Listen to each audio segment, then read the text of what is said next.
திராவிட முன்னேற்றக் கழகத்திற்கும் விடுதலை சிறுத்தைகள் கட்சிக்கும் இடையில் ஏற்பட்ட ஒப்பந்த நகலை உங்கள் முன்னால் படிக்கிறேன். நடைபெறவுள்ள நாடாளுமன்ற பொதுத் தேர்தலில் திராவிட முன்னேற்றக் கழக தலைவர் திரு மு க ஸ்டாலின் அவர்களும் விடுதலை சிறுத்தைகள் கட்சி தலைவர் திரு தொல் திருமாவளவன் அவர்களும் இன்று 4/3/2019 தொகுதி உடன்பாடுகள் குறித்து கலந்து பேசியதில் விடுதலை சிறுத்தைகள் கட்சி தமிழகத்தில் 2 நாடாளுமன்ற தொகுதிகளை பங்கிட்டுக் கொள்வதென முடிவு செய்யப்பட்டது.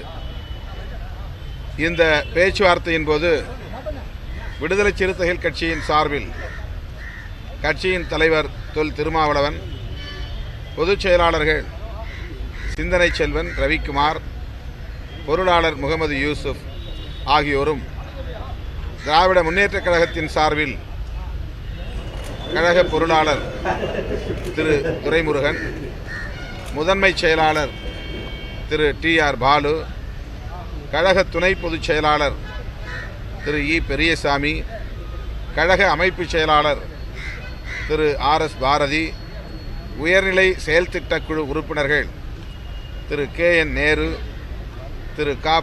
பொன்முடி, திரு ஏவா வேலு ஆகியோர் உடனிருந்தனர்.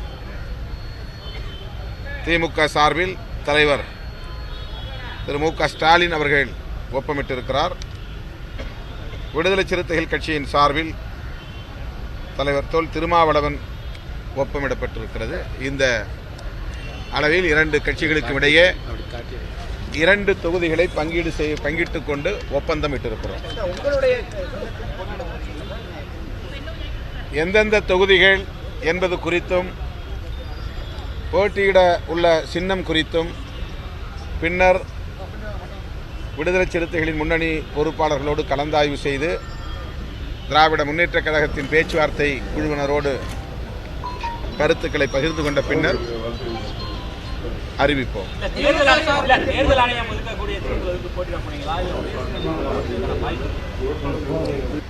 நாங்கள் ஏற்கனவே பல தேர்தல்களில் தனி சின்னத்தில் போட்டியிட்டிருக்கிறோம். தற்போதுள்ள சூழலில் கூட்டணி நலன் கருதி எந்த சின்னத்தில் போட்டியிடுவது சிறப்பாக இருக்கும், உகந்ததாக இருக்கும் என்பது குறித்து கலந்து பேச வேண்டியிருக்கிறது. எனவே விடுதலை சிறுத்தைகள் கட்சியின் முன்னணி பொறுப்பாளர்களோடு 2 நாளில் கலந்து பேசி அதன் பின்னர் அறிவிப்போம். ரைட். நன்றி.